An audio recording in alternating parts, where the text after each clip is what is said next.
Rangkuman berita, niaga, ekonomi termasuk juga dengan pasaran dari peringkat tempatan hinggalah ke antarabangsa bersama ahli pada jabatan untuk anda fahami bagaimanakah lanskap ekonomi termasuk juga dengan iaitu ekosistem kewangan ketika ini. Dan saya akan mulakan pada pagi ini dengan laporan ataupun data yang telah dikeluarkan oleh Jabatan Perakaan Malaysia DOSOM untuk kita teliti bagaimanakah indeks harga pengeluar sektor perkhidmatan IHPRP ini untuk kita saksikan prestasinya pada suku kedua 2024. Penting untuk kita lihat secara terperinci. Kalau boleh cameraman saya zoom sikit untuk kita saksikan bagaimanakah indeks harga pengeluar perkhidmatan IHPRP suku kedua telah mencatatkan pada pertumbuhan tahun ke tahun kepada 0.7%. Kalau boleh kita saksikan di sini sedikit peningkatan tapi di bawah 1%. Manakala kalau kita nak lihat perbezaan pertumbuhan suku ke suku daripada suku pertama ke suku dua, ia masih dalam keadaan penyusutan sebanyak 0.1% penurunan. Dan pada suku kedua telah mencatatkan 115.7 mata. Dan secara imbas kalau kita dapat saksikan pada suku kedua, IHPRP telah meningkat sebanyak 0.7% pada suku kedua 2024. Tapi kalau kita lihat perubahan daripada suku ke suku, ia menurun susut 0.1%. Dan ini adalah indeks harga pengeluar perkhidmatan IHPRP untuk suku kedua. Manakala untuk kita saksikan bagaimanakah indeks harga pengeluar perkhidmatan IHPRP mengikut sektor, antara kumpulan-kumpulan utama yang memberi sumbangan kepada peningkatan IHPR di sini kalau kita dapat saksikan adalah daripada sektor-sektor pengangkutan dan juga profesional kalau boleh kita dapat saksikan di sini. Apabila kita dapat saksikan antara yang pergerakan positif pada suku kedua untuk kita saksikan paling tinggi adalah daripada kumpulan kesenian, hiburan dan rekreasi di sini. Ia telah mencatatkan pada suku kedua pada 113.2 mata sebanyak peningkatan 7.7%. Kita lihat sektor ini mengalami peningkatan yang paling tinggi berbanding sektor-sektor lain, diikuti juga dengan peningkatan yang kedua tertinggi adalah daripada penginapan dan aktiviti perkhidmatan, makanan dan juga minuman mencatatkan sebanyak 2.4% peningkatan pada suku kedua, diikuti juga dengan aktiviti hartanah yang juga meningkat kepada 0.8% peningkatan dan kesihatan juga naik kepada 0.3% pada suku kedua. Dan antara sektor-sektor ini kita dapat beberapa sektor yang telah mengalami penurunan atau penyusutan adalah antara daripada sektor pengangkutan yang telah susut pada suku kedua kepada negatif 1.4%, diikuti juga dengan maklumat dan komunikasi yang telah menyusut pada suku kedua kepada 0.1%. Dan ini adalah sedikit perkongsian untuk anda lihat bagaimanakah indeks harga pengeluar perkhidmatan yang mengikut sektor. Antara sektor yang memberi sumbangan kepada IHPR adalah daripada kesenian, hiburan, penginapan, aktiviti hartanah, kesihatan, dan antara yang mengalami penyusutan dalam IHPRP adalah pengangkutan dan juga iaitu maklumat dan komunikasi. Sudah tentu penting untuk kita memahami data ini dan bersedia dalam talian bagi mengulas lebih lanjut adalah Profesor Madya Dr. Aimi Zulhazmi Abdul Rashid, merupakan penganalisis ekonomi dari UniKL Business School. Saya nak ucapkan terima kasih Prof kerana sudi meluangkan masa bersama kami.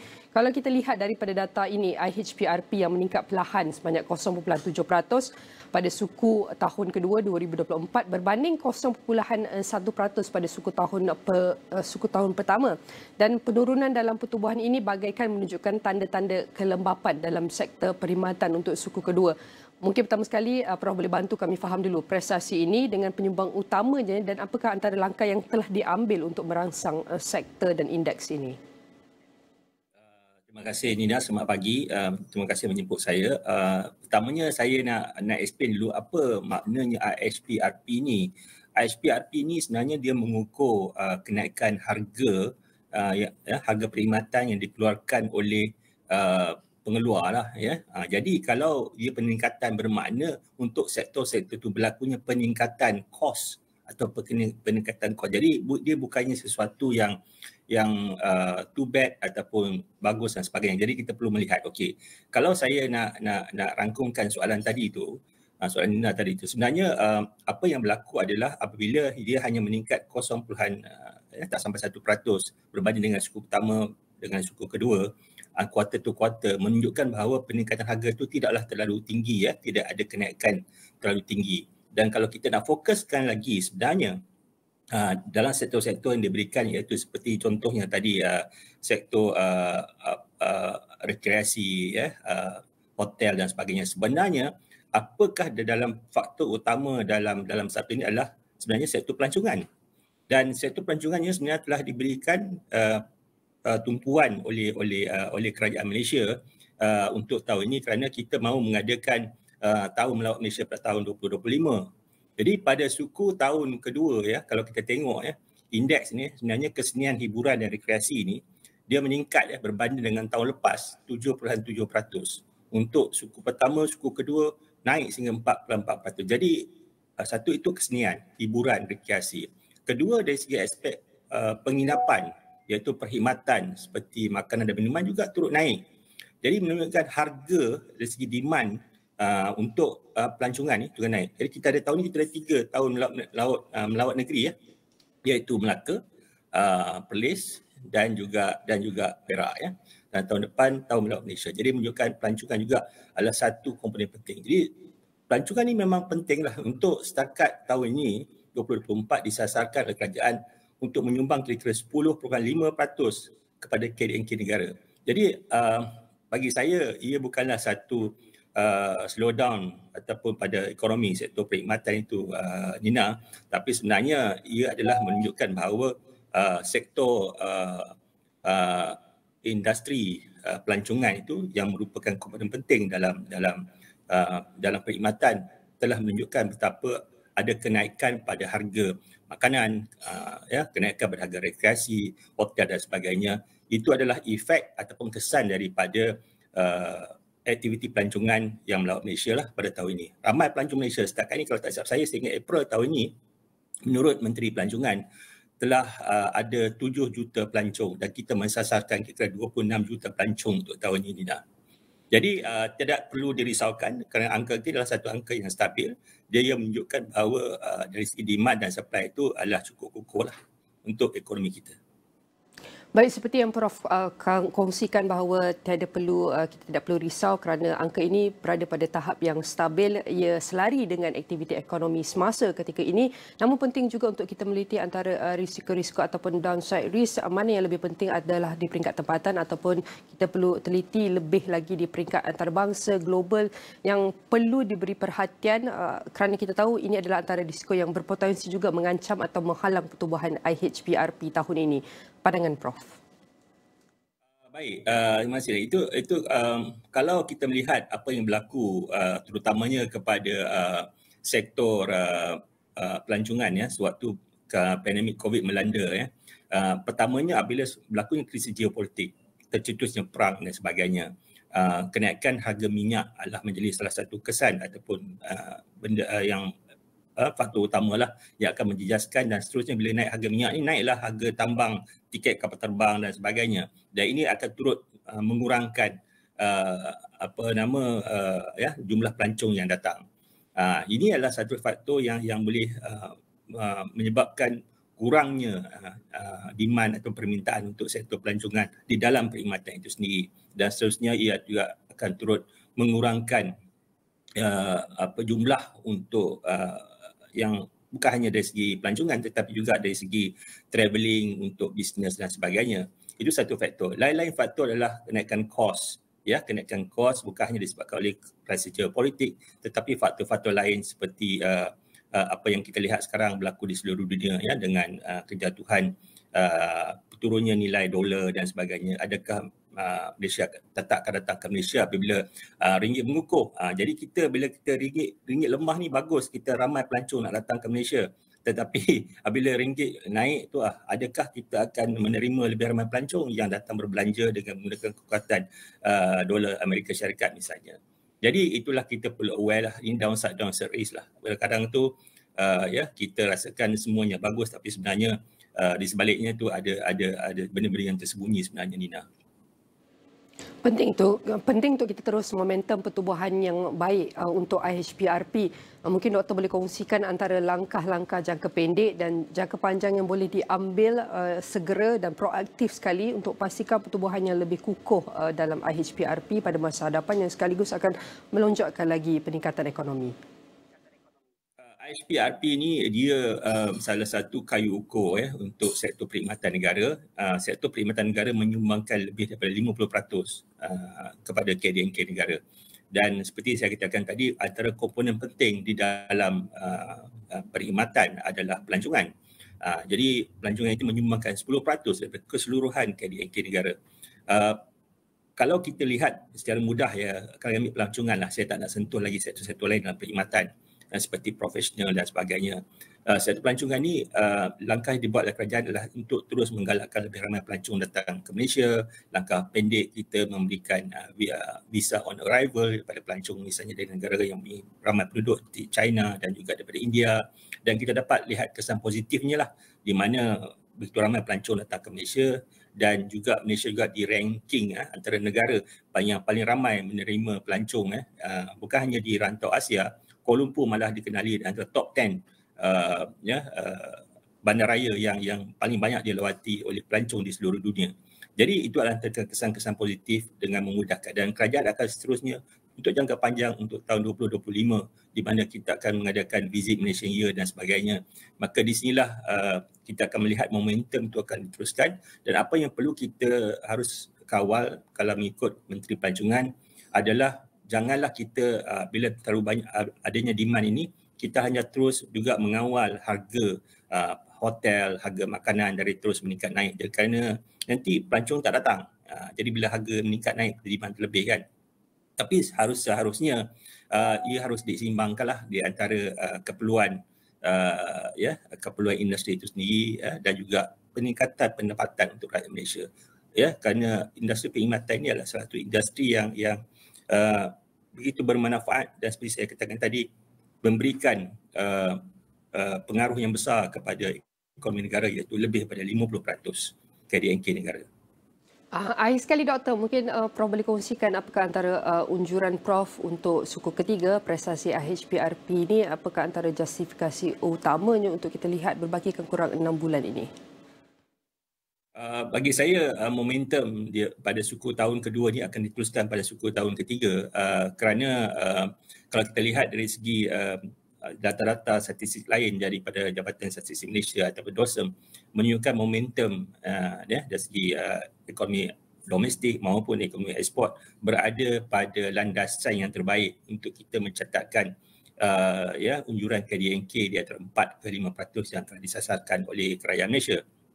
Jadi dari segi IHPRP ia akan stabil dan kita haruslah terus memantau. Dan kalau saya nak lihat mungkin ada sedikit kesan iaitu dari segi program kerajaan untuk mengadakan penyasaran subsidi diesel, dan mungkin pada akhir tahun ini ke bila ke saya tak tahu, mungkin juga RON 95 juga akan turut distrukturkan semula. Jadi mungkin pada itulah mungkin akan ada sedikit lagi peningkatan. Kalau kita lihat tadi Nina dari segi subsektor pengangkutan negatif, yang bermakna harga pengangkutan itu stabil dan tidak banyak kenaikan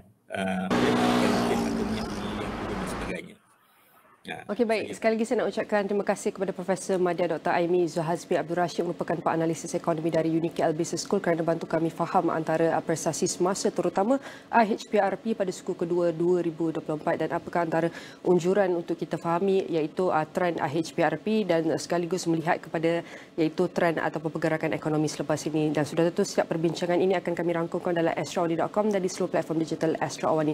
Dan kami akan teruskan dengan laporan ringkas dagang.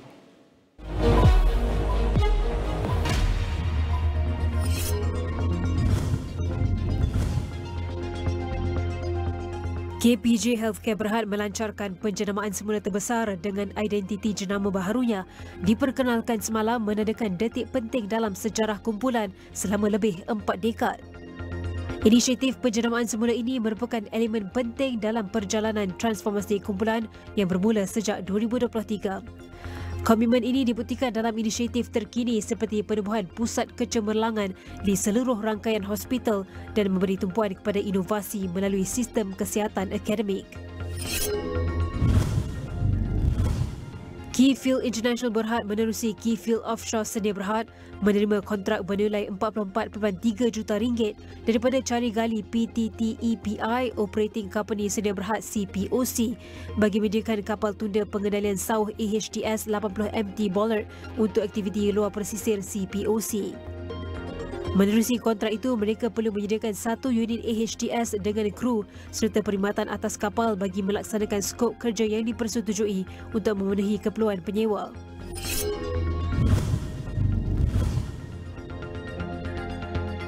RHB Banking Group kerjasama Payments Network Malaysia PNET melancarkan Dynamic Duit Now QR DNQR Soundbox dengan pad kekunci sebagai usaha berterusan memerangi penipuan pembayaran. Dynamic DNQR Soundbox merupakan peranti inovatif serbaguna yang menyokong pembayaran QR, membolehkan urus niaga dilaksanakan dengan lancar, mengurangkan risiko kesilapan dan memastikan kecekapan. Laporan penuh di saluran 501 dan astroawani.com serta daganus.com.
Baik, bertemu kembali dalam Niaga Awani dan saya akan teruskan berkongsi untuk kita lihat perkembangan terkini nilai mata wang ringgit termasuk juga dengan prestasi pasaran Malaysia, pasaran tempatan iaitu Bursa Malaysia untuk kita saksikan bagaimanakah prestasi setakat pembukaan 7 Ogos 2024 iaitu pada hari Rabu.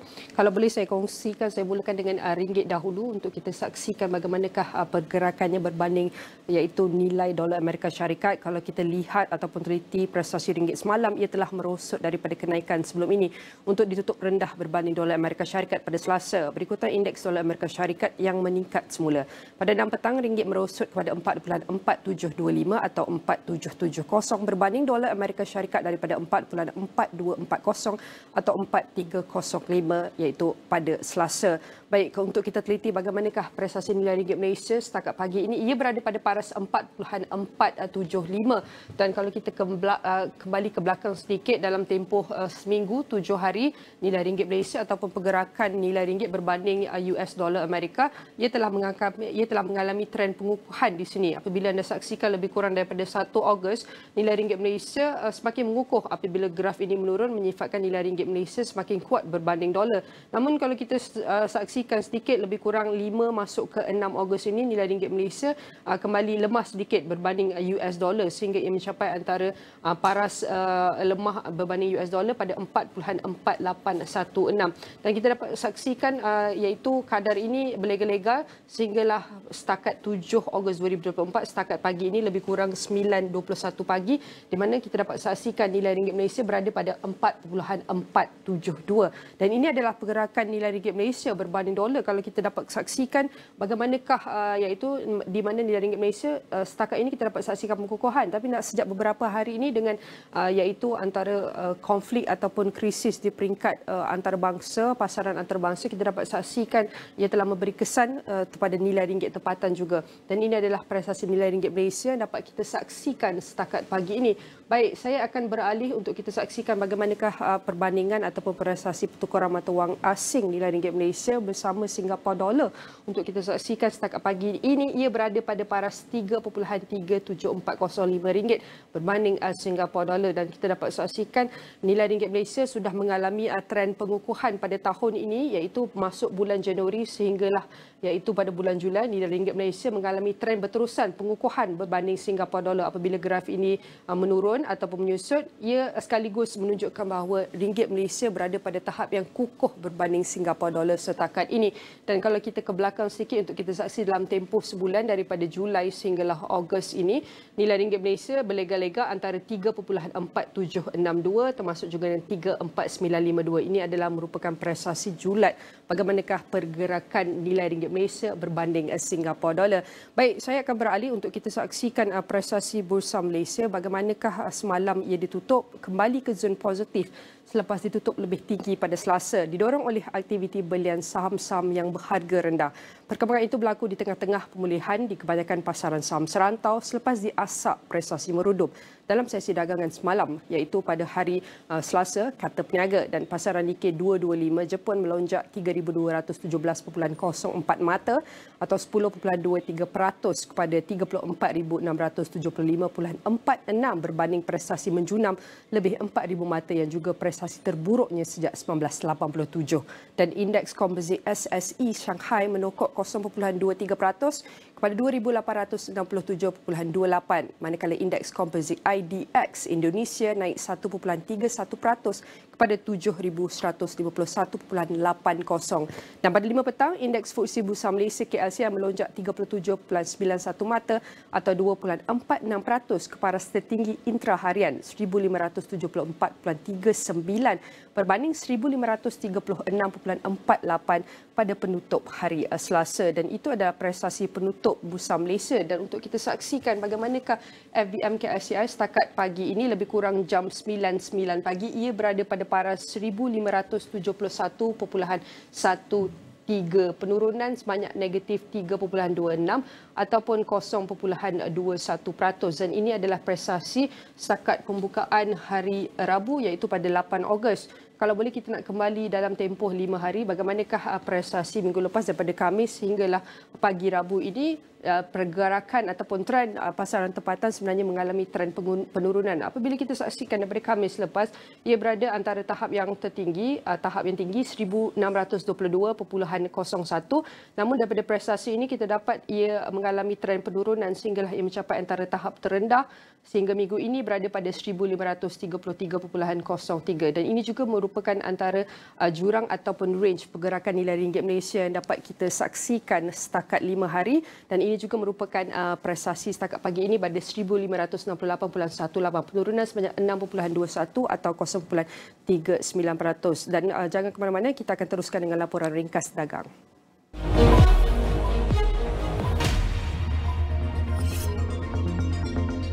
Hong Leong Investment Bank HLIB Research menjangkakan hasil Notion VTech berhad bagi suku keempat tahun 2024 berkembang pada kadar sederhana kesan daripada ketidakstabilan tukaran mata wang asing. Katanya pendapatan stabil membolehkan kumpulan itu berada di landasan tepat untuk meneruskan perkembangan selanjutnya pada tahun kewangan 2025. Pengeluar produk bahan api bayi jisim Elrich LJ Holdings berhad menyasarkan untuk mengumpul 101.5 juta ringgit daripada pelaksanaan tawaran awam permulaan IPO menjelang penyenaraiannya di pasaran AIS Bursa Malaysia. IPO berharga 29 sen sesaham membabitkan terbitan awam sebanyak 350 juta saham baharu menurut prospektusnya. Secara keseluruhan, IPO itu melibatkan penjualan sehingga 35% kepentingan dalam syarikat itu yang akan bernilai 580 juta ringgit selepas penyenaraian. Kumpulan wang persaraan diperbadankan Kuab mengukuhkan komitmennya terhadap pelaburan Mampan dengan berikrar untuk meningkatkan tumpuannya terhadap aset peralihan kepada 20 bilion ringgit. Ketua Pegawai Eksekutifnya Datuk Niam Lizan Muhammad menekankan di Kuab Peneliti Alam Sekitar, Sosial dan Tadbir Urus ESG menyokong kedua-dua pendekatan komuniti dan strategi pelaburan. Laporan penuh di saluran 501 dan astroawani.com serta daganus.com. Alright, Niaga Awani will also bring the updates and the market performance from the Wall Street to also Asian market, as we know that changes in these markets can impact global trade, investment and economic stability, and this is important for us to grasp their potential effects. And index provider Dow Jones Indexes has launched the Asia Dow to measure Asian equity markets through the tracking of 30 leading blue chip. And I'm going to start presenting from the Asian Market Watch. We can see that as of this morning, it is trading as 3,873.52. This is the trading as of 6 August 2024 on 9 almost reaching 9:30 9:30 p.m. But we can see this is increased by 50.65, which is 0.41% increase. And this is the performance we can see trading at 6 August around 9:27 p.m. And for now, if we look at the Malaysia time, it's around 9:27 a.m. And we're going to take a look back on 5 days before. How is the Asia Dow Index performance or trends? We can see that it's Dow Index Asia facing the trend of decreasing, where we can see most high performance within the 5 day is at 4,134.23, and this is the we can see the performance or the trends within the Asia Dow markets.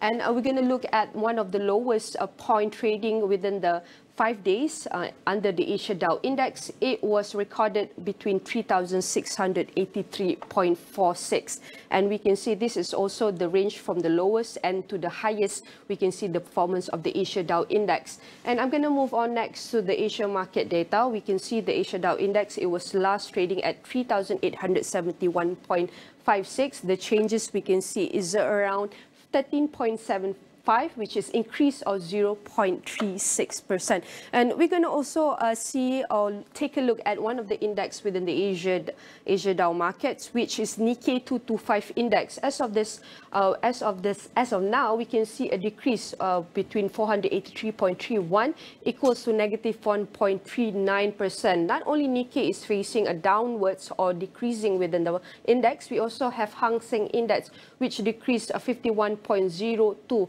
We can see the trading goes down to 0.31%. And the Shanghai Composite, we can see this is one of the index that are facing increase than most of the trading index here, which is trading at 6.59 and increased 0.23%, with last trading at 2,867.28. And I'm going to scroll a little bit down. We want to see with other index under the Asia market, Kospi Composite Index, which is last trading at 2,543.31, which has increased and 21.16, and which equals to 0.84%. And this is the main index under the Asia Dow Index, USD. We can see some are going down and some are increasing, but we can see most of them is one of the main index under the Asia market is facing a little bit of red performance. And now let's take a look at the latest S&P 500 overview of this morning. I'm going to take a look from the Finviz website to see how is the Standard & Poor's 500 index stocks, which are categorized by sectors and industry, and for every size here represents all the market cap. And I'm going to start with one of the biggest and major sector, which is Microsoft. As of this morning, is up by 1.13%, and we can see a lot of technology sector within S&P 500 as of this morning. A lot of them are going into increase with, we can see the green color that representing all the market cap here. Not only Microsoft with the technology is facing an increase, but also Oracle is increased by 0.27%, and Adobe is also 0.96%. And for the updates on Microsoft that blamed Delta Airlines on Tuesday for its days-long struggle to recover from a global cyber outage that led it to cancel more than 6,000 flights. And a software update last month by global cybersecurity firm CrowdStrike triggered systems problems for Microsoft customers, including many airlines. And we can see, but disruption subsided the next day at other major US carriers while persisting at Delta. Microsoft said its preliminary review suggested that Delta, unlike its competitor, apparently had not modernized its IT infrastructure. Delta, however, said it has invested billions of dollars in IT capital expenditures since 2016, in addition to the billions it spends every year in IT operating costs. And we're going to move on to one of the famous semiconductor. As of this morning, Nvidia is also, we can see a very bright green color. This morning is up more than 3.78% as of this morning. And we also have Broadcom Incorporated operation is 1.29%. As for Apple, we can see here Meta is also 3.86%, and we're going to move on to Apple. It's down by 0.97%. For updates on Apple, is lucrative deals with Google could be under threat after a US judge ruled that the Alphabet's own search giant was operating an illegal monopoly. A potential remedy for Google to avoid antitrust actions could involve terminating the agreement, which make its search engine a default on Apple devices, Wall Street analysts said on Tuesday. And the Google pays Apple $20 billion annually, or about 36% of what it earns from search advertising made through the Safari browser for the privilege, according to Morgan Stanley analysts. And if the deal is undone, the iPhone maker could take a 4 until 6% hit to its profit, the analysts estimated. And the pact runs until at least September 2026, and Apple has the right to unilaterally extend it for another 2 years. According to media reports in May that cited a document filed by the Department of Justice in the antitrust case. And for Google updates also, we're going to see a landmark ruling on the Monday that Alphabet's Google illegally monopolizes web.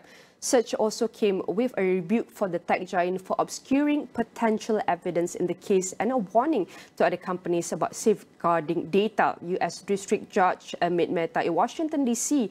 lambasted Google for allegedly failing to preserve internal chats and abusing protections for legal communications, but he declined to formally sanction the company. And the U.S. Justice Department had asked Mehta to punish Google for what the government called its systematic destruction of employee messages and flagrant misuse of the attorney-client privilege that shields communications with lawyers.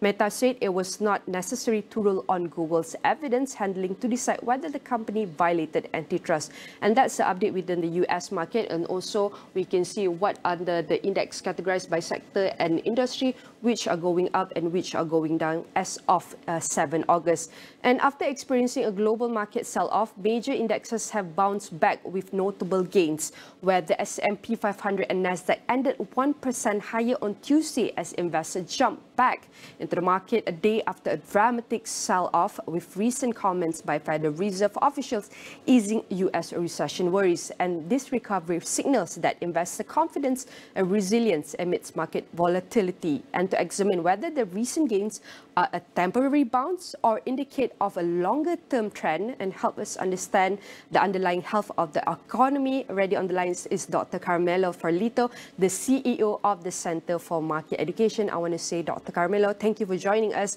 We want to understand, yesterday it was just on the bloodbath within the market stock, and we want to understand about the market rebound dynamics. Maybe you can help us understand what happened, especially looking at the key factors that contributed to the S&P 500 and Nasdaq rebounding with 1% after gains, the global market sell-off. We want to see, is this sustainable? Is this gain sustainable in the context of ongoing economic uncertainties? Your opinion, Doctor. Hi, good morning, and thanks for having me. Well, I think that we have to look mainly at two factors that contributed to the recovery of Tuesday. One is probably that the investors realized that the reaction they had on Monday in front of the announcements, the contrasting announcements on interest rates coming from the United States and the Bank of Japan. So their reaction to this was probably exaggerated, that the sentiment was too extreme.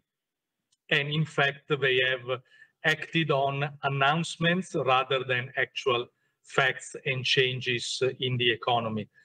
This is the first factor.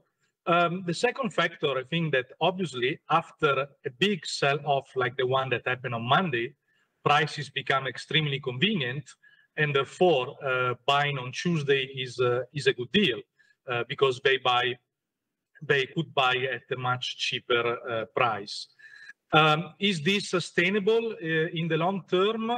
I think that we may expect a sort of stabilization and fluctuations in a more normal range, but still we have quite a period of uncertainty ahead. So we should not exclude other extreme fluctuations. And talking about fluctuations, we also going to take a look at the risk management and investment strategies. Firstly, definitely all the investors are adjusting their risk management strategies in light of the recent market volatility and rebound. Maybe you can share with us what are the investment opportunities and even a risk should be considered in the current economic environment.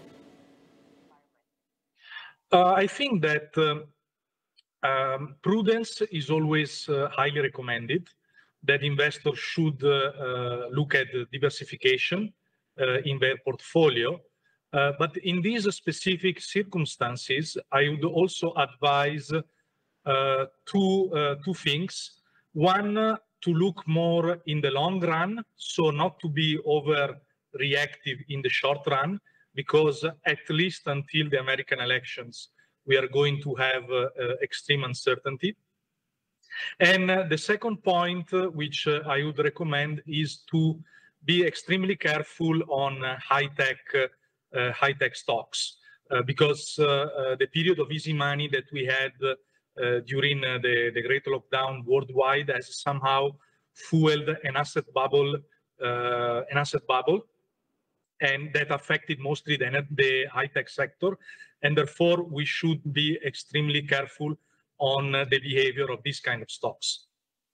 And this few weeks, we can see about the recession fears and taking a look on the recession risk. How likely is a recession in light of the recent employment data? Are we on the brink of an economic crisis?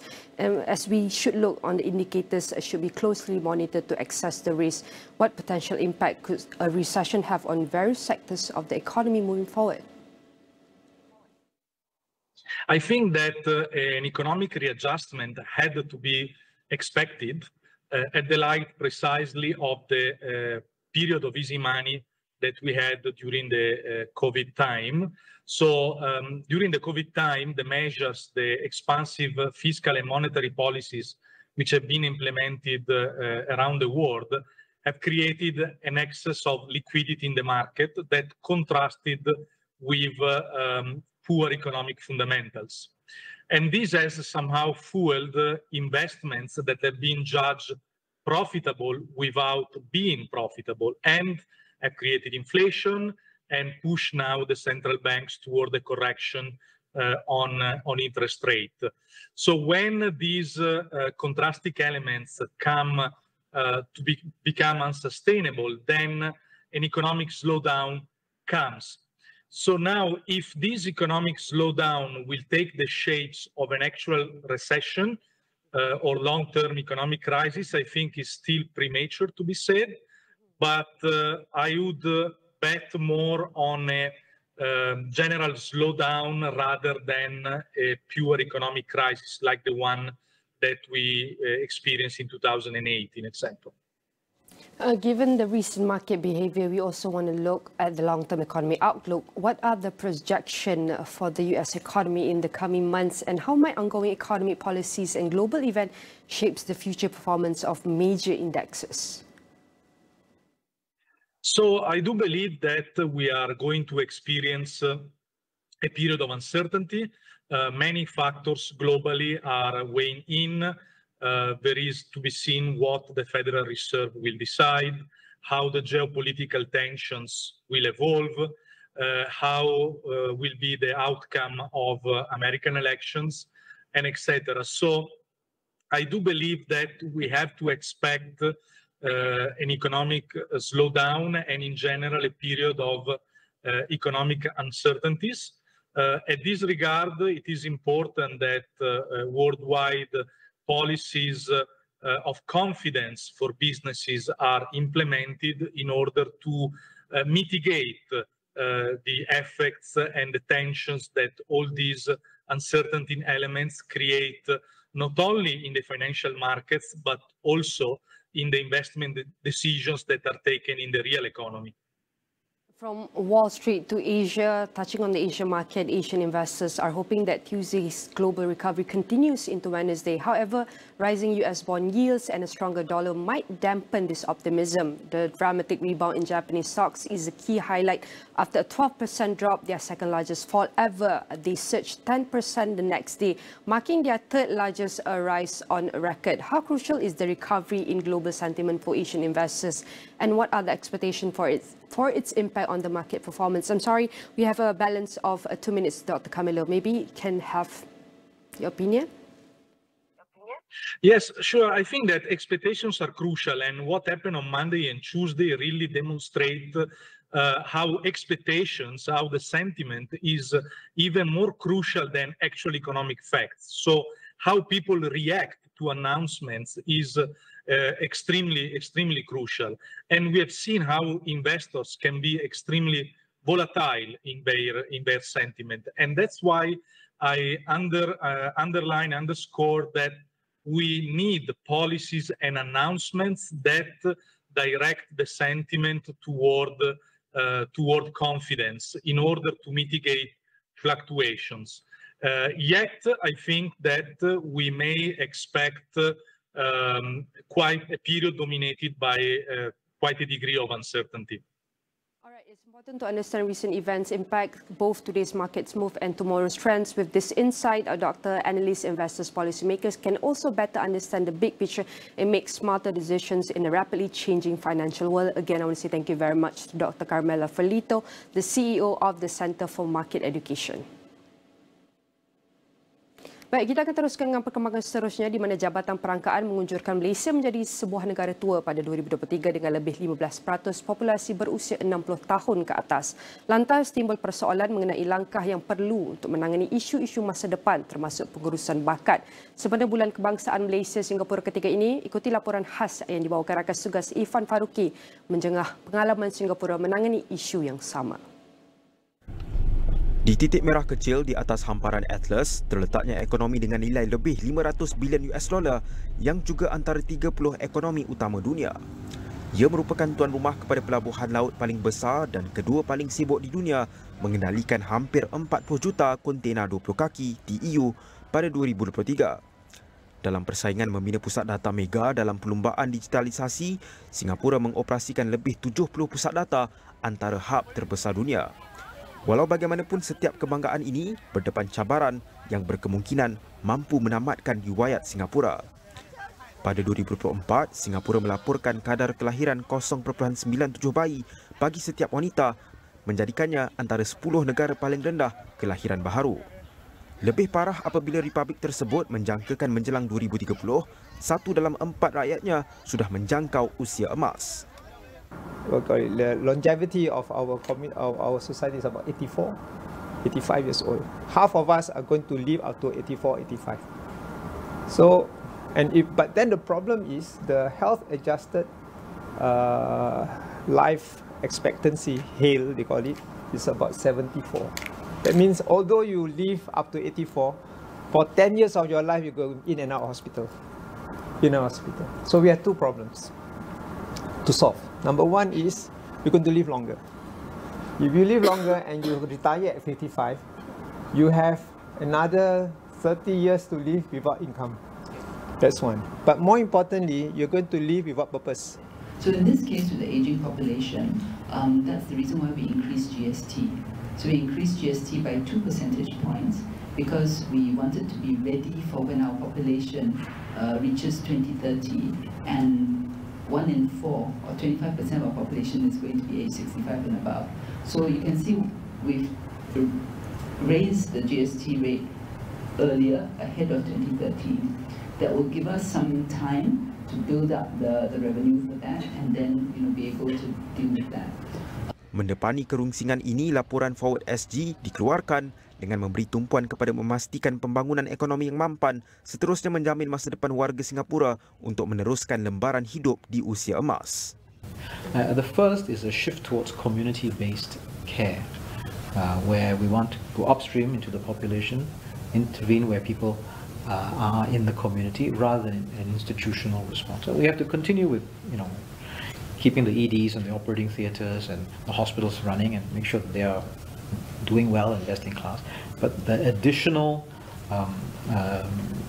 investments, the resources, the development that we want to see in place are very much about community-based practice. Dalam konteks industri, perbincangan dan kebimbangan lain turut berbangkit.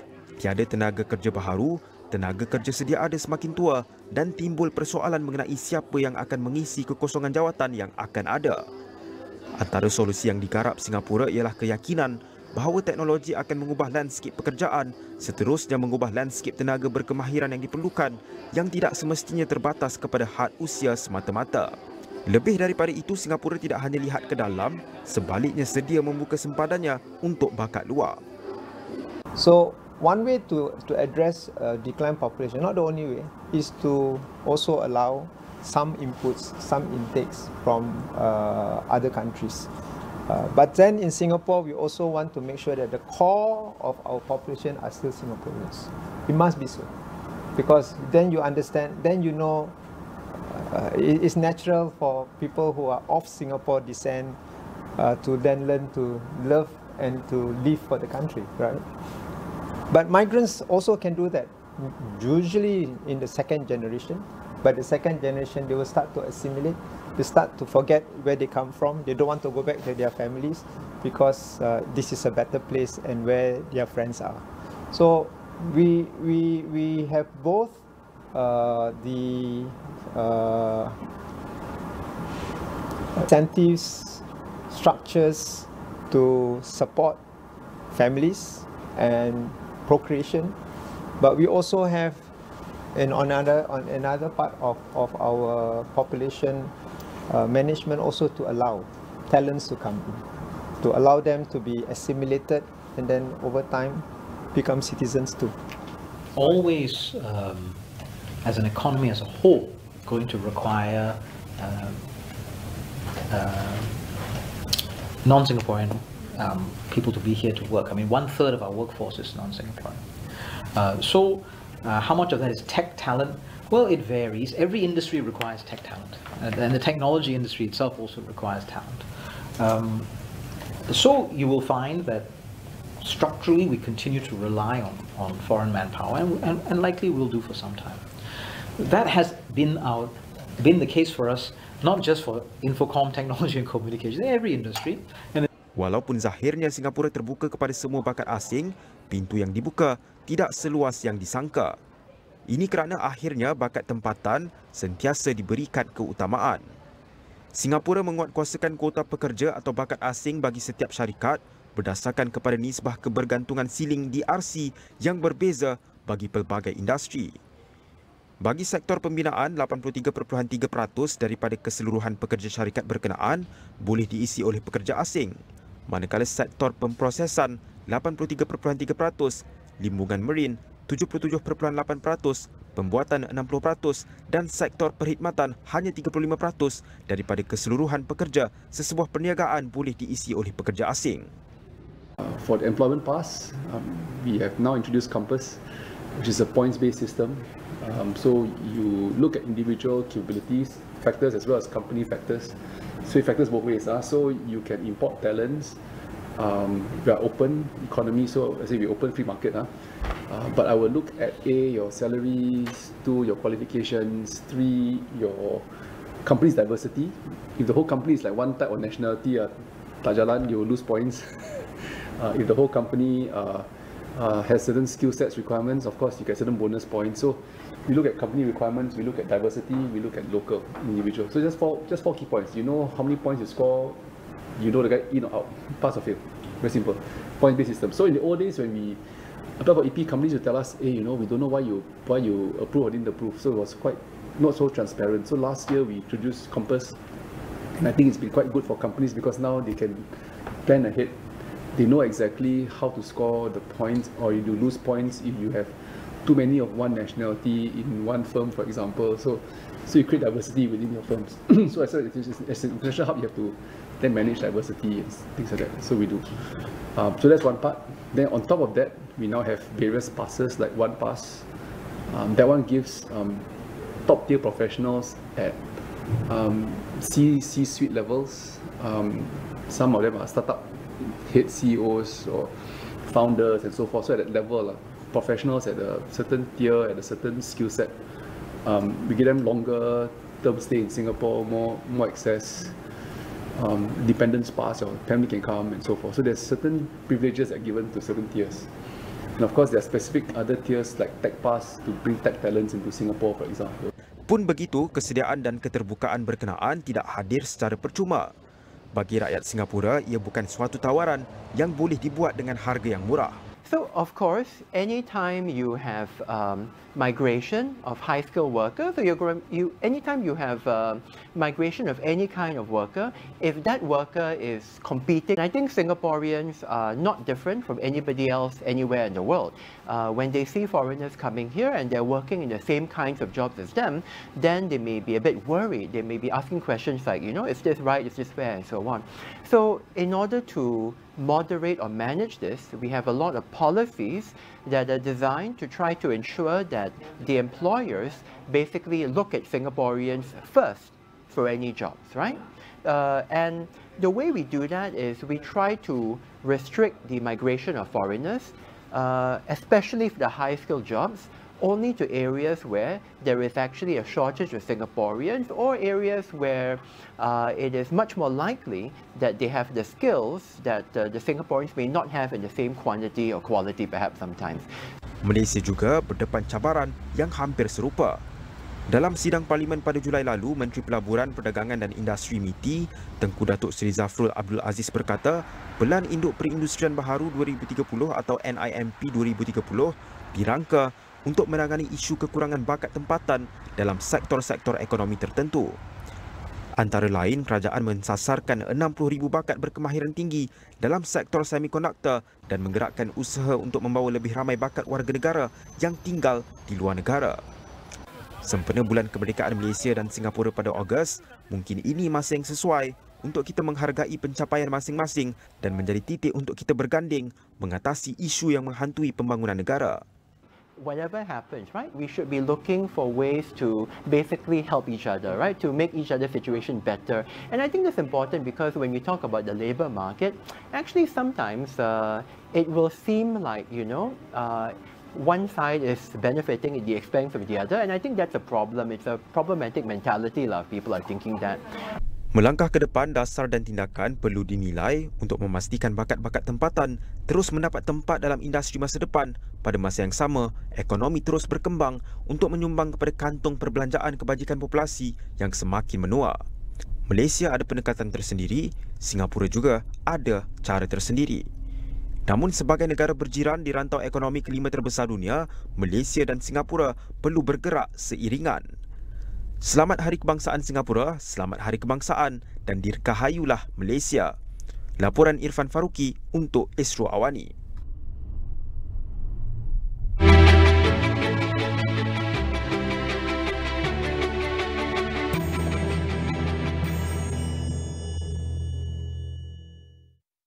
Dibawakan oleh penaja utama jelajah jiwa SME, Unify Business, rakan digital pilihan anda. Walaupun orden bukan makanan yang berasal dari negara ini, namun kreativiti segelintir usahawan membuat penambahbaikan menyebabkan menu tersebut makin popular dalam kalangan rakyat tempatan. Itulah yang dilakukan Muhammad Khairul Izzuan Abu Hassan yang mengusahakan orden Tom Yang Kita di Hentian Rehat dan Rawat RNR Pagan Ajam, Batu Wuf, Pulau Pinang. Ujar Muhammad Khairul, idea untuk memperkenalkan orden yang memenuhi cita rasa rakyat Malaysia bermula pada 2019 selepas menu berkenaan tular di media sosial terutama di Kuala Lumpur dan selatan tanah air. Malah dia berbangga kerana menjadi antara perintis usahawan yang mempopularkan orden dengan cita rasa tempatan di Pulau Pinang. Okey, kalau ikutkan orden ni dia daripada makanan daripada Jepun lah. Kita kata kebanyakan Jepun, Korea macam tu lah. Yang dengar cakap macam tu lah. Lepas tu bila kita makan dia punya kuah tu mungkin rasa macam tak kena dengan kita punya budaya kat sini. Jadi kami olah dia punya kuah, olah bagi jadi cita rasa orang kita. Untuk orang kita minat makan orden ni lah. Lepas kami olah kuah tu, sambutan dia agak lebih merangsang lah. daripada sebelum kita tukar resipi daripada resipi Jepun ke resipi Malaysia. Lebih kurang macam tu. Ya, lebih kurang jadi akan jadi oden cita rasa Malaysia lah. Kan? Selepas kita olah kuah tu, kehadiran pelanggan tu lebih banyak lah. Lebih banyak sehingga kita kata daripada normal naik sampai ke 50% punya pelanggan lah. Selain memenuhi permintaan penggemar oden, operasi oden Tom Yum kita turut memeriahkan suasana sekitar R&R Bagan Ajam yang sebelum ini sepi kerana kekurangan pengunjung. Malah ada ketikanya Muhammad Khairul dan kaki tangannya tidak menang tangan menyediakan 1,000 mangkuk oden sehari, terutama pada hujung minggu. Ia susulan pemasaran dalam talian yang memaparkan video menarik mengenai oden Tom Yum kita sehingga menarik perhatian pengunjung dari Perlis, Perak, Kelantan dan Negeri Sembilan. Promosi kebanyakan kami buat sendirilah. Kami buat sendiri sebab benda sekarang kan mudah. Jadi kita cuma buat video, tunjuk apa yang kita ada. Jadi panggil minat-minat, orang yang minat-minat nak makan oden ni, dia tahulah kawasan kami ada. Jadi kebanyakan semua tengok video di media sosial, dia pun mai ke kedai kami lah, macam tu. Kalau dulu mungkinlah kita kena panggil artis untuk mai promote kedai-kedai kita, pasal ada satu platform kita tak boleh nak tunjuk apa yang kita ada lah. Cuma sekarang ni ada satu platform tu kita boleh buat macam mana artis buat. Jadi saya rasa tak perlu sangat panggil artis, kita sendiri pun boleh jadi artis untuk kedai kita, untuk promotekan kedai kita. Jadi kita perlu rajin hasilkan video-video lah untuk nak letak di media sosial lah. Berikutan sambutan baik orang ramai terhadap oden Tom Yum kita, Muhammad Khairul tidak menolak kemungkinan akan membuka beberapa cawangan pada masa depan, terutama di kawasan utara. Dibawakan oleh penaja utama Jelajah Jiwa SME, Unify Business, rakan digital pilihan anda.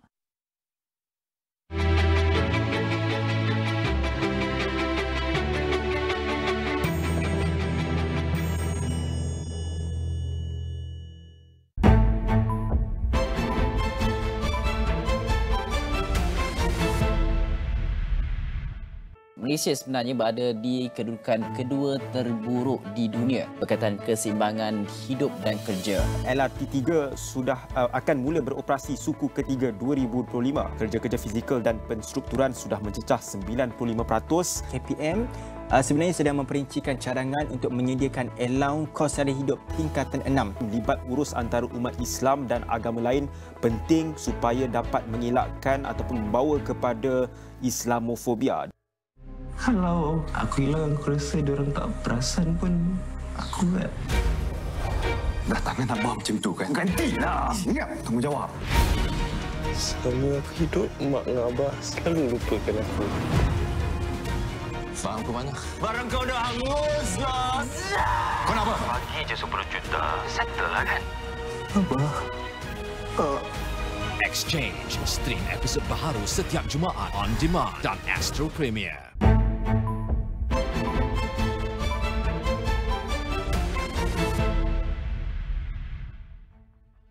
Hello, you're watching Pantau Belanjawan with me, Nina Rozman, and with the recent news and launch from the GS Bank, which launched the initiative in support of Malaysia's vision towards building a strong tech-based economy and elevating the nation as a regional technology and talent hub at Galleria Avenue, Malaysia.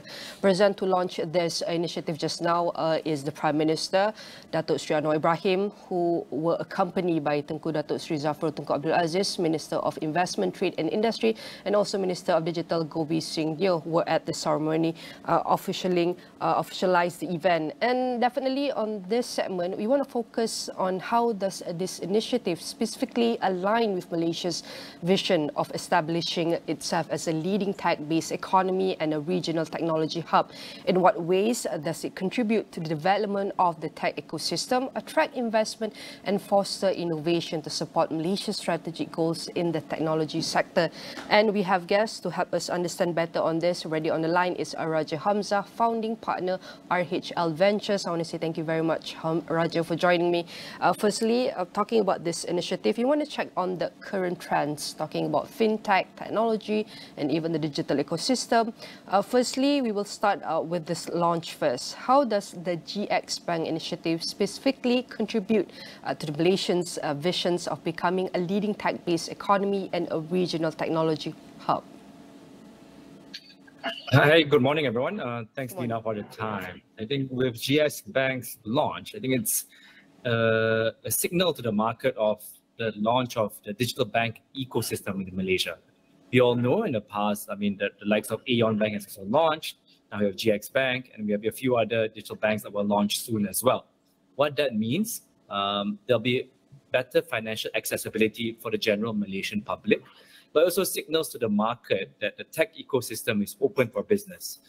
There's been big announcement in the past 3 months by the government, the likes of Microsoft, the likes of Nvidia, Amazon, all investing more. I think this is a big signal to foreign investors that Malaysia is open for business. We do have a thriving technology ecosystem, and we would love to welcome, I think, more investors to the table.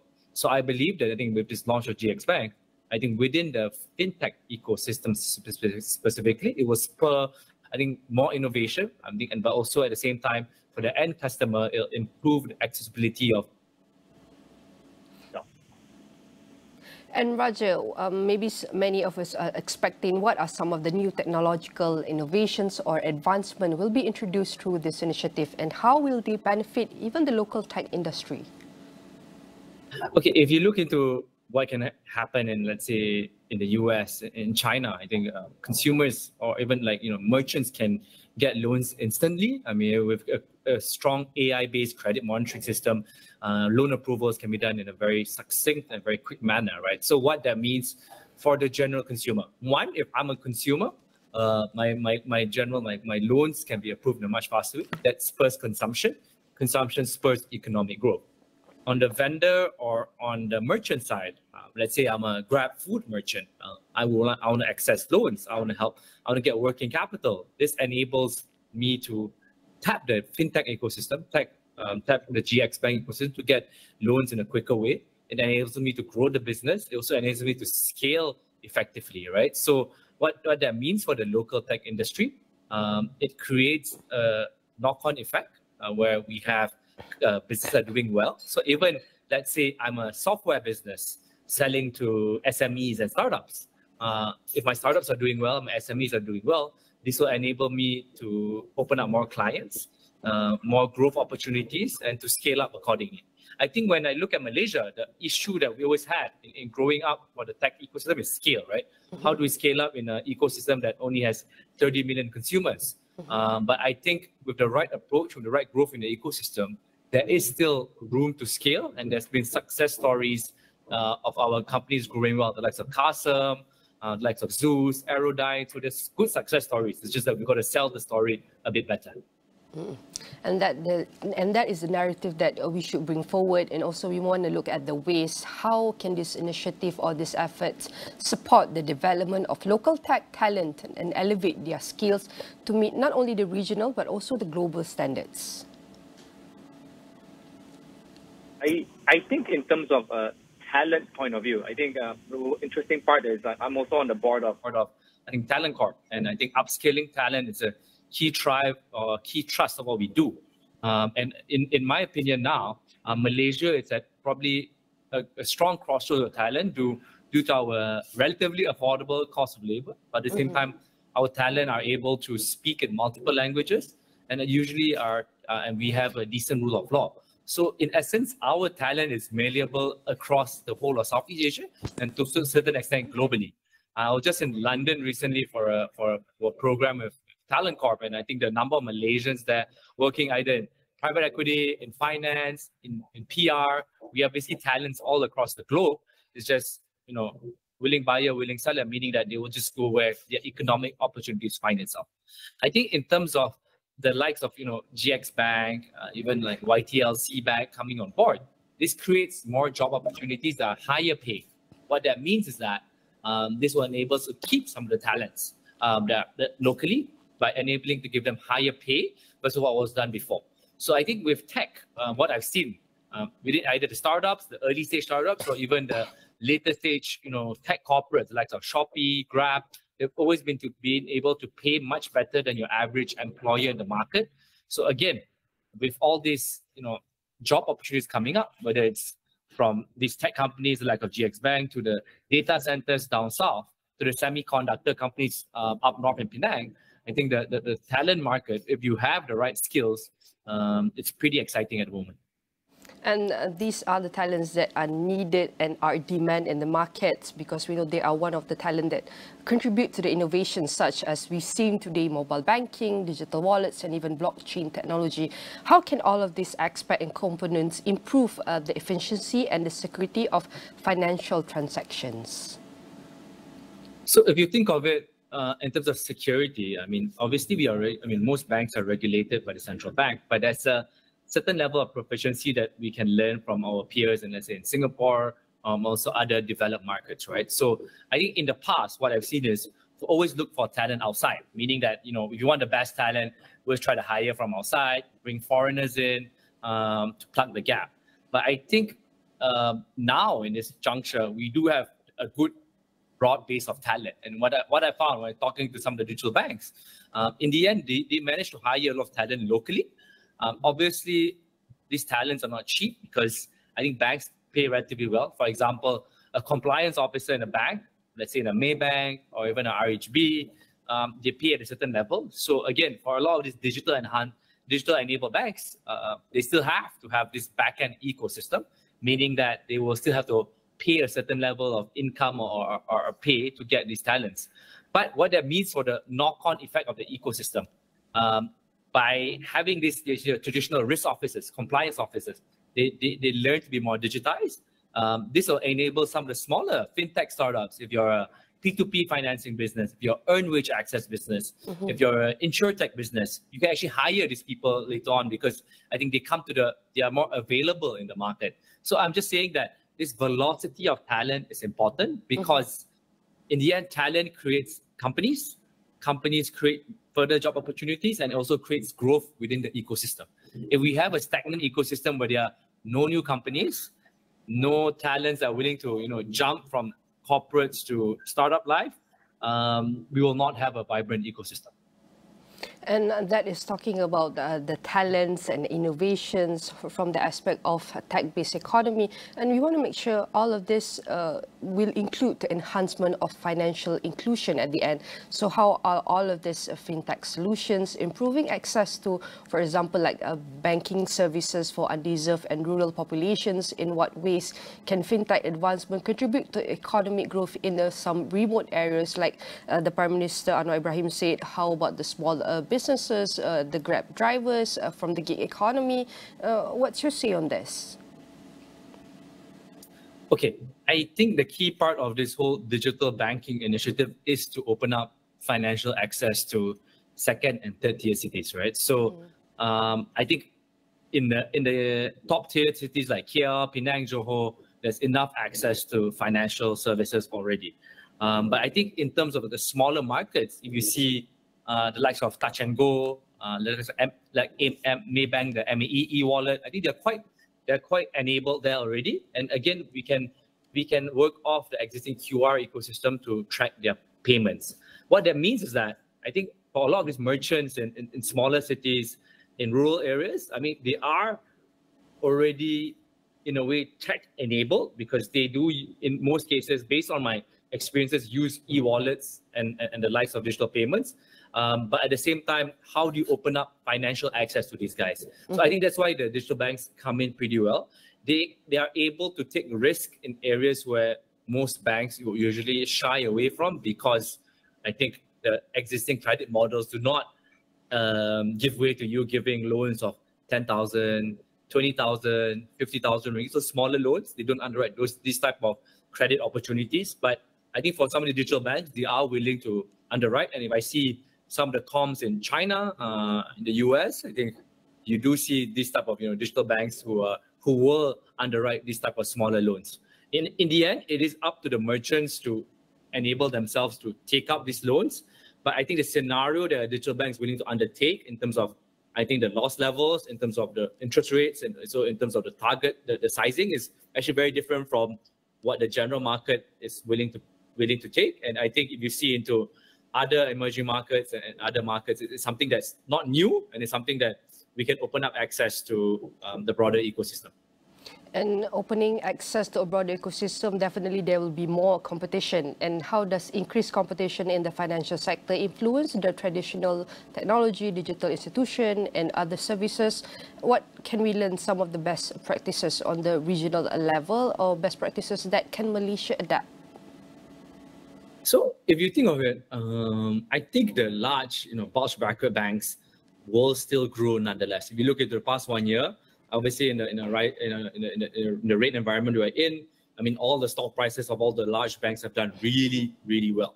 So again, even though the digital banks have been concurrently launched, it doesn't seem to affect the traditional bank at all.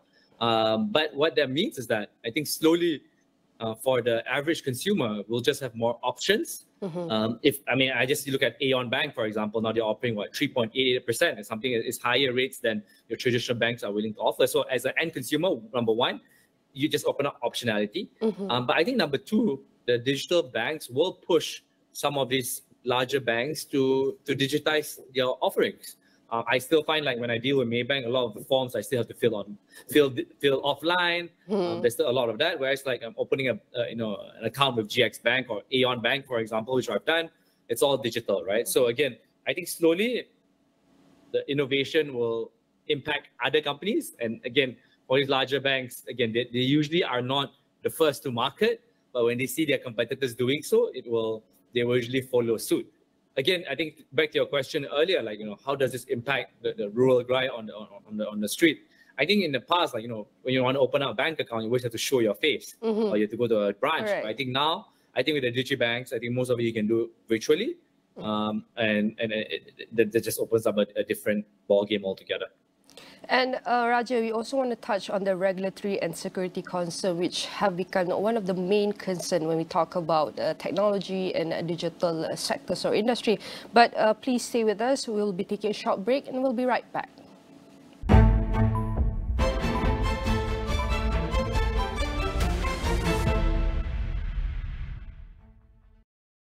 You macam star. I feel good.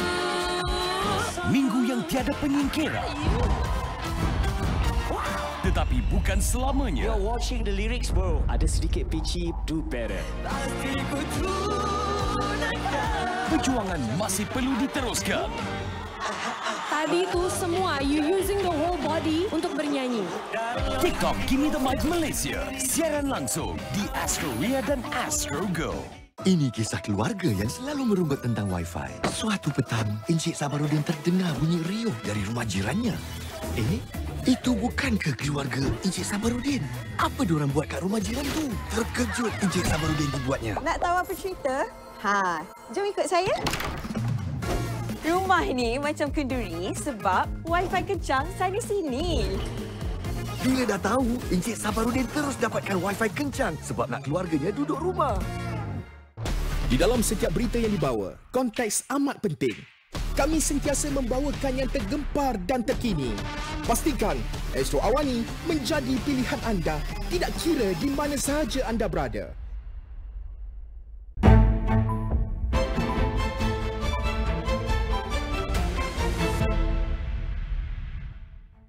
And we're back at Pantau Belanjawan. We're going to continue discussing about tech-based economy. How can it become the hub for innovations and even talent? We're going to, still with our guest ready on the line is Raja Hamzah, founding partner, RHL Ventures. I want to say thank you very much, Raja, for joining us. And we want to shift to our topic of tech-based economy to regulatory and security concerns, which have become major concerns for most individuals, organizations, and even the nations. And looking at the issues related to data security and consumer protection being addressed by fintech companies and regulators, what steps can be taken to ensure balanced development in the tech industry while mitigating the potential risks? If you look into, I think, let's say GX Bank, because we started with that, right? So again, I would say, I think in terms of the digital bank ecosystem, I think BNM or Bank Negara is probably one of the more advanced regulatory bodies in terms of creating an infrastructure ecosystem that's suitable. But at the same time, obviously it's not perfect in a way that there's been certain things that I heard from the markets, the likes of eKYC, that are still being enhanced, and there's still nuances that we have to sort out. But I think in general, if I look into the regulatory ecosystem for tech, what I can say is I think it's quite accommodative for tech companies to grow, because in essence, a lot of the clients or corporates are willing to invest in technology. But at the same time, I think one key part I feel is a bit lacking is in terms of, I think, government spending into the tech and startup ecosystem. What that means is that I think, startups provide solutions. And again, solutions need clients. And if we can, let's say a software business can work closely with government agencies, with governments, I think that will enable the ecosystem to grow even further. So I find that the private sector, as usual, are a bit more nimble in terms of adopting the latest technology. But in essence, I feel like within the government ecosystem, we need to do more. But I think that's why I think under this Prime Minister, they has created a digital ministry, right? So in essence, what I've heard is that all the digital procurement or related will center on the digital ministry, or needs to be signed off by them. What that means is that from a digital point of view, whether it's in terms of some of the local content requirements, some of the local regulatory requirements, I think we need to be, it needs to be very seamless. So it cannot be just, one ministry doing something, or one government agency doing something. It all has to link up within the ecosystem, because in the end, in technology, I mean, your battleground is the world. It's no longer even Southeast Asia, right? So in terms of, let's say, data security, that the question you're asking, I think the big reason why a lot of data centers are opening up in Malaysia is because I think the US have stopped allowing data centers for their data to be placed in China, right? So again, a lot of data centers to move outside China, and that's why we have this opportunity at the moment. So again, there's always ebbs and flows in all of this. And again, I think from the attack point of view, we are probably a net beneficiary of the China plus one issue that's going on. But again, it's a long way to go, and I think we'll see a lot more movement, especially with the what's happening in the political scene in those large markets. Yes, correct. A long way to go to enhance consumer financial literacy and overall experience. Hence, we need the collaborations to work together from the government agency, the education institution, and even other industry player, including the private sector.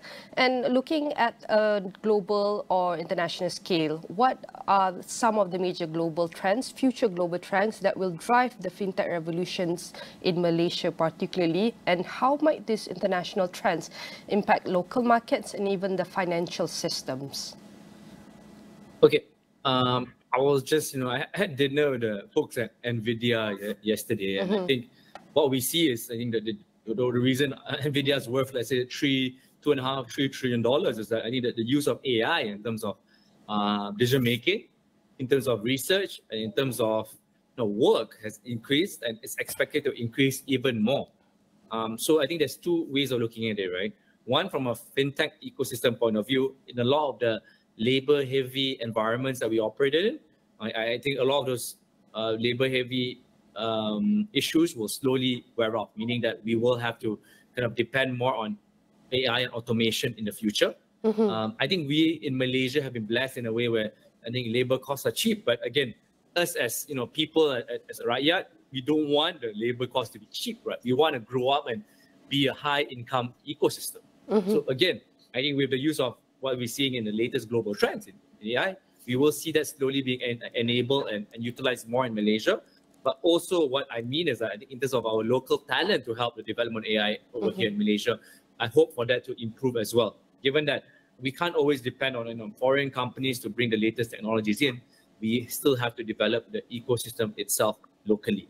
So what that means in terms of, let's say, I'm looking from a, in terms of a government hat, and also in terms of, like, let's say, the financial ecosystem hat, I think we also have to be aware that, yes, sometimes it's easier to just license and overseas technology, but I think if we don't develop the skill set back home, in the margin will always be paid off to someone, right?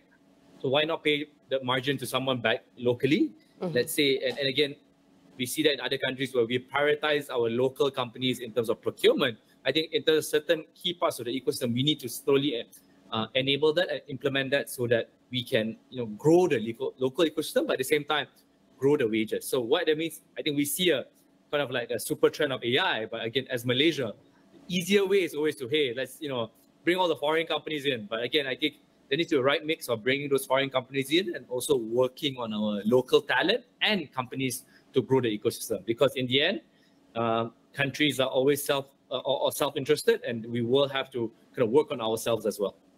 And what strategies can the local stakeholders employ to adapt and benefit from the global fintech developments? As you mentioned, that it's no use if you taking a license is easy, but developing the skill set, it's not, we can say, on a balanced state. So what's your opinion on this?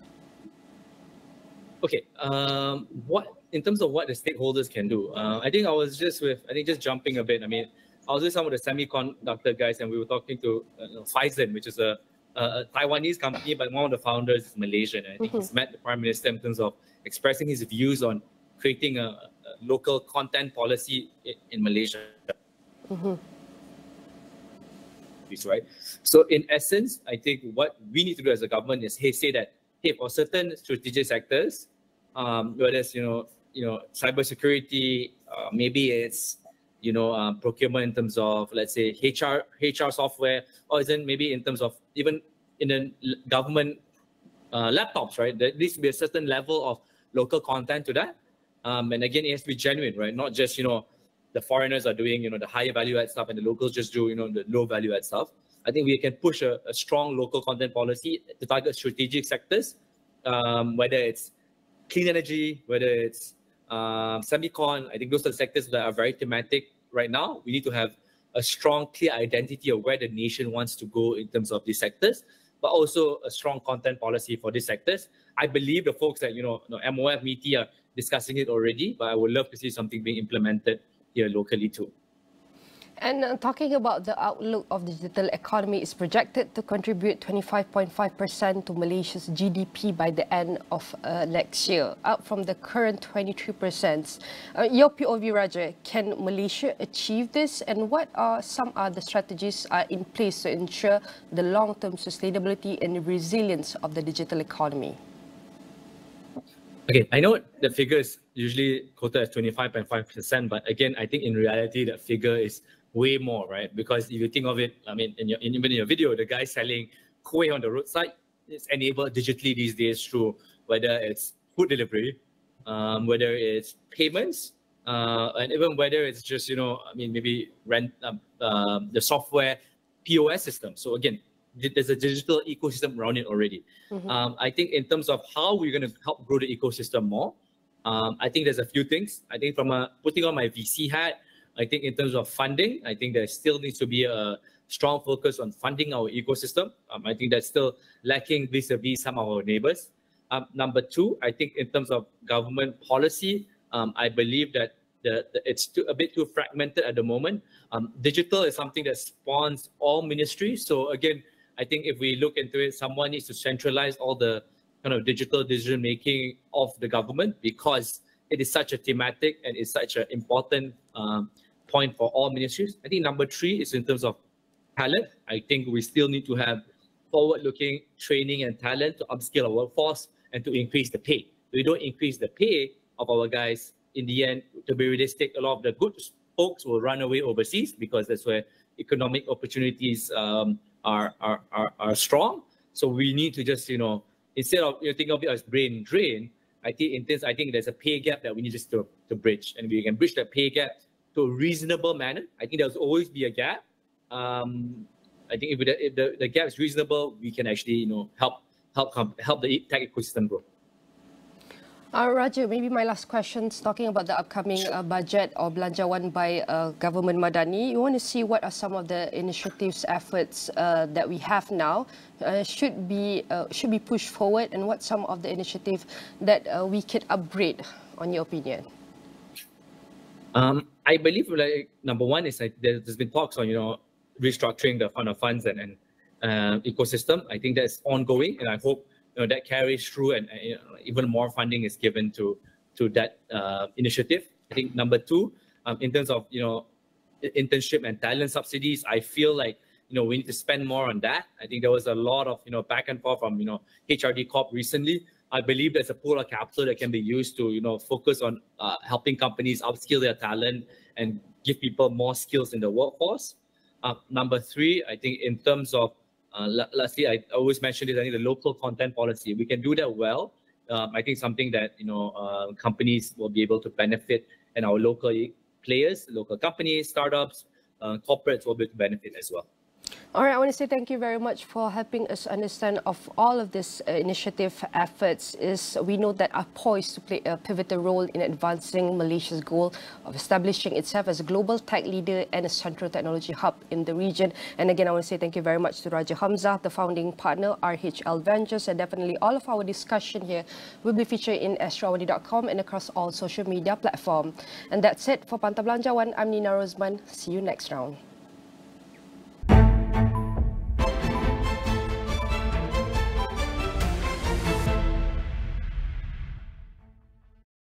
Kerajaan akan terus mempertahankan setiap inci kedaulatan negara dan tidak sesekali akan bertolak ansur terhadap sebarang tuntutan daripada pihak-pihak tertentu.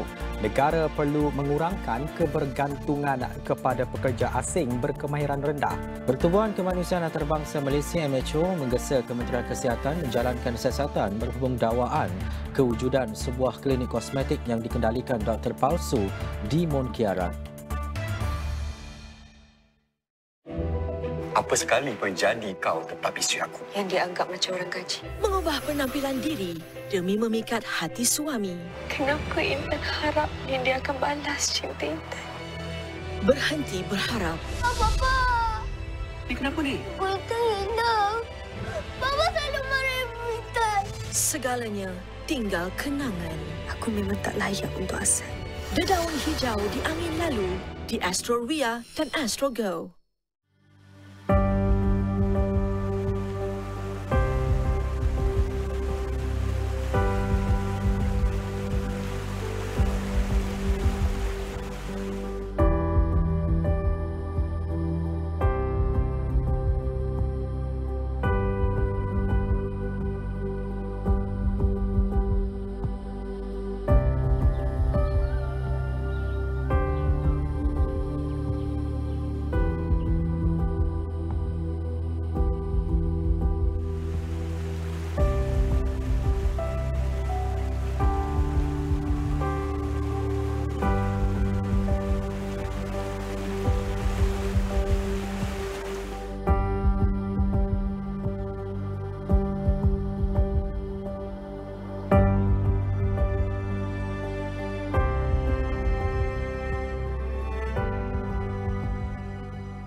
Penyasaran subsidi diesel di Semenanjung tidak akan memberi kesan kepada harga barangan keperluan di Sabah, Sarawak dan Labuan. 660 individu berusia bawah 21 tahun di Sarawak telah diberikan kewarganegaraan. Sarawak kini menjalinkan kerjasama dengan Bank Dunia dalam menjayakan perdagangan karbonnya.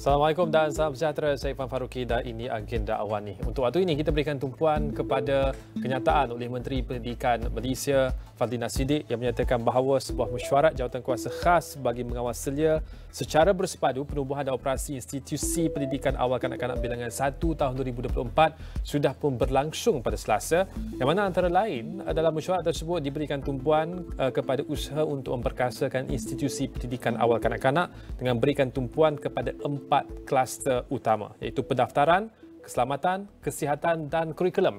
Dan untuk berikan analisis dan juga dapatan lebih lanjut berkenaan dengan apakah yang wajar untuk kita jangkakan hasil daripada usaha yang baru bermula ini, khususnya untuk memperkasakan institusi pendidikan awal kanak-kanak, kita bersama dengan dua tetamu dalam talian ketika ini, Dr. Abdul Razak Zakaria, Pengarah Pusat Pendidikan dan Pembangunan Keluarga Universiti Malaya, dan juga bersama kita di waktu ini Dr. Anwar Ahmad, Pusat Kajian Pendidikan dan Kesejahteraan Universiti Kebangsaan Malaysia UKM. Terima kasih kedua-duanya bersama kita. Saya nak mulakan dahulu dengan Dr. Abdul Razak berkenaan dengan kenyataan awal selepas daripada mesyuarat ini berlangsung, tujuan untuk memperkasakan institusi pendidikan awal kanak-kanak dalam negara kita di waktu ini.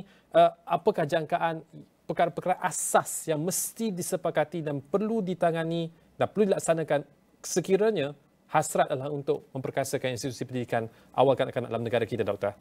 Okey, kalau ikut pandangan saya lah, saya adalah kohort awal yang dilatih untuk menjalankan bila ke sekolah nanti akan mengendalikan pendidikan awal kanak-kanak ini.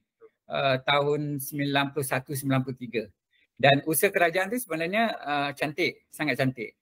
Dan setelah puluhan tahun, dari abad ke-20 hingga abad ke-21 ni, kita nampak banyak perubahan kepada pendidikan awal kanak-kanak ni.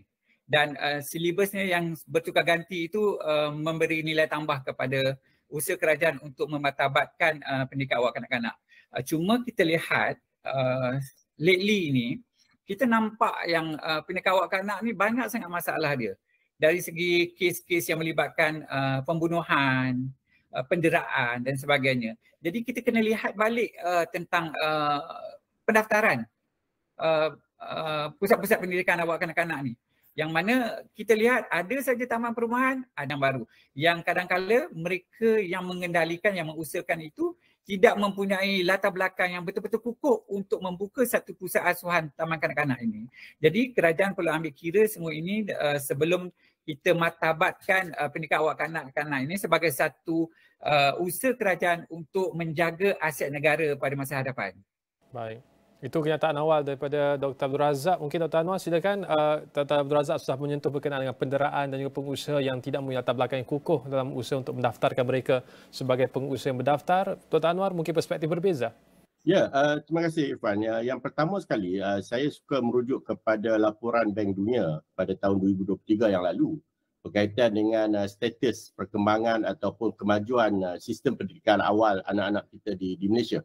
Dan kalau kita membaca laporan lengkap yang disediakan oleh pakar-pakar daripada Bank Dunia, kita nampak dengan jelas bahawa sistem pendidikan awal kanak-kanak di negara kita masih belum mencapai tahap yang memuaskan. Ya. Berdasarkan data dari segi enrollment hanya 85% antara negara yang terendah di rantau ASEAN.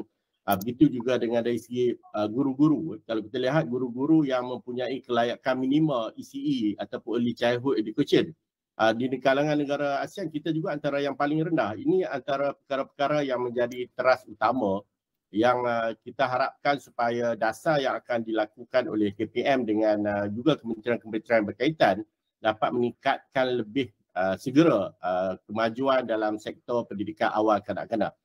Salah satu kebimbangan besar kita kalau kita lihat dari segi enrollment, kita hanya 85%. Maksudnya masih ada lagi sebilangan anak-anak kita yang tidak berdaftar ke pendidikan awal kanak-kanak. Dan kalau kita melihat secara detail, kumpulan inilah kumpulan di kalangan anak-anak daripada keluarga yang miskin ataupun B40 ataupun yang lebih tegar. Dan kita juga tahu bahawa akibat ketidakhadiran mereka dalam sistem pendidikan awal kanak-kanak, apabila mereka masuk ke tahun 1, tahun 2 dan tahun 3, anak-anak ini juga didapati ketinggalan dari segi pencapaian mereka dalam akademik, dari segi pembangunan sosial, dari segi komunikasi dan sebagainya. Jadi pada saya, penekanan kepada soal memperkasakan sistem pendidikan awal kanak-kanak ini bukan lagi pilihan kepada kita. Ia adalah satu keperluan untuk memastikan anak-anak kita, khususnya di kalangan keluarga anak-anak miskin yang tidak mampu untuk berada bersama dengan anak-anak yang lain di sekolah bila mereka masuk ke sekolah rendah nanti. Ya, mungkin itu ada kaitan dengan apa yang disebut oleh Dr. Abdul Razak di awal tadi, Dr. Anwar, berkenaan dengan adanya tadika-tadika ataupun kelas-kelas untuk pendidikan awal kanak-kanak ini yang tidak berdaftar, yang seterusnya meningkatkan kebimbangan ibu bapa untuk mendaftarkan anak-anak mereka ini. Selain daripada soal bilangan sekolah-sekolah untuk pendidikan awal kanak-kanak ini juga tidak mencukupi. Mungkin Dr. Anwar boleh memberikan sedikit perspektif tambahan. Saya setuju bahawa kita masih berhadapan dengan isu sekolah-sekolah ataupun taman-taman asuhan yang tidak berdaftar. Itu adalah perkara memang wujud dan kita pun sudah mendengar berbagai laporan berkaitan dengan isu. Itu adalah isu penguatkuasaan. Sejauh mana sistem pendidikan negara kita ni mempunyai sistem penguatkuasaan pemantauan yang berkesan untuk memastikan bahawa semua sekolah-sekolah ataupun taman asuhan ini berdaftar dengan Kementerian Pendidikan melalui pejabat pendidikan daerah dan juga Jabatan Pendidikan Negeri. Itu yang pertama. Yang keduanya adalah guru-guru yang tidak berkelayakan ataupun tidak ada tauliah dari segi untuk memberikan pendidikan kepada anak-anak kita di peringkat awal. Ini satu kerugian yang besar sebab kalau kita lihat dari segi pendidikan, tempoh masa umur 5-6 tahun sebelum mereka masuk ke sekolah, waktu yang paling aktif anak-anak ini belajar dari segi keinginan mereka untuk belajar perkara-perkara yang baru. Tetapi jika mereka diuruskan ataupun diajar oleh guru-guru yang tidak ada tauliah, sebenarnya kita tak boleh panggil guru pun sebab tidak ada tauliah sebenarnya. Jadi ini akan merugikan kita kerana mereka bermula langkah pertama dalam persekitaran yang tidak kondusif untuk membina minat, keinginan, keseronokan, motivasi untuk belajar. Jadi sangat penting sebenarnya pendidikan awal ini diuruskan dan alhamdulillah kita sudah melihat KPM mengorak langkah dengan begitu cepat sekali. Dalam tempoh saya ingat tak kurang daripada 2 tahun, kita sudah mempunyai lebih daripada 10,000 prasekolah yang diletakkan di bawah KPM. Ini satu tindakan yang sangat aktif yang saya yakin ini akan dapat membantu kita untuk memastikan sistem pendidikan awal kanak-kanak di negara kita akan segera maju. Kita sudah lihat Irfan, banyak negara-negara yang telah mewajibkan sebenarnya sistem pendidikan awal kanak-kanak ni. Kita tak payah pergi jauh, kalau negara jiran kita Filipina pun telah mewajibkan pendidikan awal kanak-kanak. Apatah lagi kalau negara-negara maju, kerana kajian-kajian pendidikan memang mengesahkan bahawa apabila anak-anak ini memulakan sistem pendidikan awal yang berkualiti, mereka akan mendapat amalan-amalan, budaya, habit, tabiat yang baik sebelum mereka masuk ke sekolah rendah dan juga terus ke sekolah menengah nanti. Ya, Dr. Abdul Razak, mungkin kita boleh kaitkan dengan soal pelatihan kepada guru-guru agar guru-guru ini lebih berkualiti untuk menjaga anak-anak dalam proses pendidikan awal dan kaitan juga dengan antara kluster utama yang diberikan keutamaan soal keselamatan, soal pendaftaran dan juga adalah soal-soal awal yang dibangkitkan oleh doktor di awal tadi berkenaan dengan isu penderaan, kes kematian dan sebagainya. Bagaimana dengan tindakan ini harus diberikan keutamaan supaya dapat menyelesaikan isu, bukan semata-mata tindakan yang boleh dilaporkan kepada berita, sebaliknya tindakan yang boleh menyelesaikan isu-isu yang membimbangkan masyarakat kita di waktu ini. Okey, pada pandangan saya lah merujuk kepada pendaftaran. Sepatutnya kalau kita lihat sekolah-sekolah swasta, dia berdaftar tidak di bawah KPM tetapi dipantau dan mereka perlu mendaftar di bawah Jabatan Kebajikan Masyarakat, JKM. Dan sekiranya mereka membuka premis, okey, mereka harus mendapat kelulusan daripada JKM dulu. Okey, itu sekolah yang private lah. Bagi di bawah KPM, kita ada prasekolah di sekolah-sekolah rendah. Itu memang ada, tetapi ruang untuk ibu bapa menghantar tu sangat terhad. Satu kelas biasanya 25 orang. Dan mereka menyediakan, KPM menyediakan guru-guru yang memang terlatih untuk bidang ECE ni. Bidang pendidikan awal kanak-kanak. Cuma kalau kita lihat kepada proses pendaftaran itu, sebenarnya KPM kalau betul nak memantau dari awal, okay, harus diketatkan pendaftaran itu. Tak kira yang sekolah-sekolah swasta, okay, daripada pengusaha-pengusaha sekolah swasta ini. Kerana kalau sebelum ini saya pernah buat kajian ketika di US, okay, bagaimana mereka mengendalikan ECE. Sangat-sangat teratur. Mereka ada foundation mereka sendiri. Dan setiap negeri di dalam di US itu, state mereka itu, mereka ada foundation mereka sendiri. Dan pendaftarannya sangat ketat. Okey, kelulusan sekurang-kurangnya, pengusaha sekurang-kurangnya mempunyai diploma dalam pendidikan awal kanak-kanak, sekurang-kurangnya. Dan lebih baik sekiranya mereka mempunyai latar belakang pendidikan ECE ini lebih daripada itu, ijazah ataupun master. Dan bukan itu saja. Pendaftaran untuk sekolah ni, ada sekolah yang tak telah pun mengendalikan beberapa tahun, 5 ke 10 tahun tetapi masih belum berdaftar. Kerana mereka menganggap pendaftaran itu sebagai tak apa. Kemudian run dulu usaha mereka untuk membuka sekolah-sekolah tadika swasta. Sedang